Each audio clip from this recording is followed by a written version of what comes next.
Hey, ladies and gentlemen, on behalf of our director, Mr. Charles Applegate, and the entire volunteer staff, I would like to welcome you all to one of Burlington County, New Jersey's best kept secrets. It's the New Jersey Air Victory Museum. Again, my name is Bill Hodges. I'm your host, and I'm very pleased to be able to share with you some truly unique artifacts from the world of aviation. You can pause this recording at any time to take a look at whatever items would attract your interest, and that way you can proceed at your own pace. The museum itself was established in the late 1990s by Mr. Stephen Snyder. He was not only an accomplished aeronautical engineer, but he was very astute in the business community also, and he had a personal dream of establishing a museum that would be dedicated to showing the redeeming features of as many aircraft as possible. His legacy still remains. We're doing our best to continue in his footsteps. First exhibit you may see when you come in here is a Grumman E-2 Hawkeye. It is a Navy aircraft.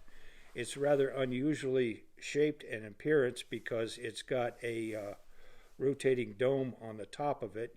It is the mainstay of the command and control facilities of the U.S. Navy, and we are fortunate to have a copy of it.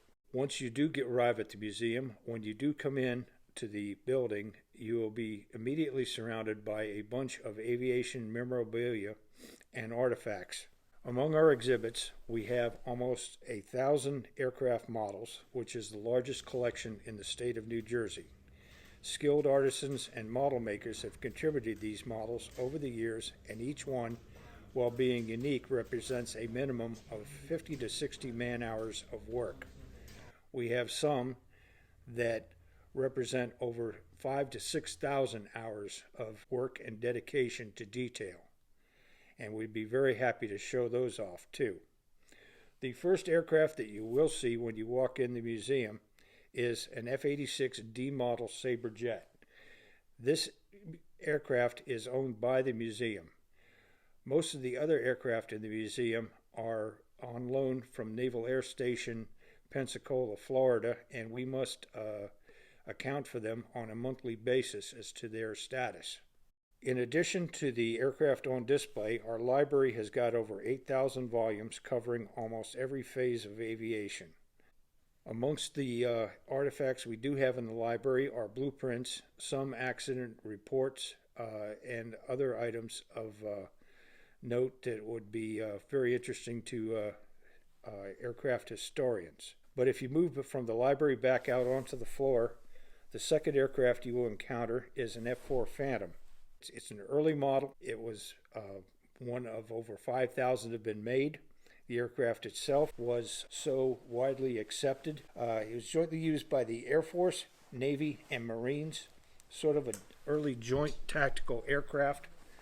5,200 of them were built, and it has been used in over 10 countries worldwide. Some models of this aircraft are still in service in certain countries. As you continue on around the museum, we still have several cases of model aircraft. Each one, again, is unique. Some are historically accurate, others represent concept aircraft, and some represent years of classified top secret work. The second aircraft you will encounter in this museum is a Grumman F-14 Tomcat. It is the same aircraft that Tom Cruise has made famous in both of his movies, Top Gun. And it is so capable that the aircraft itself has shot down more bad guys in the movies than it actually ever did in the real world before its retirement. The main reason would being that the aircraft capabilities were so absolutely overwhelming that most people would refuse to go up against it. Moving on through the museum, we have an example, full-size example of an LTV A-7 Corsair II. This aircraft was prominently featured in the Southeast Asian conflict. It was nicknamed a bomb truck, and it could carry over 15,000 pounds of ordnance and still retain an air-to-air capability. Thousands of missions were flown by this particular type of aircraft, And the amount of losses, I think they lost a total of 5 aircraft in that entire time frame. As you move around the A7, you'll come across one of our unique exhibits. It is painted orange. It's nicknamed the Pumpkin, but is an Aviation lifting body design. It is the only one of its kind in the world, and we are fortunate to have it here on display in the museum. As you go past the Aviation, we have an A4 Skyhawk. It is a lightweight fighter. Its nickname was a Scooter.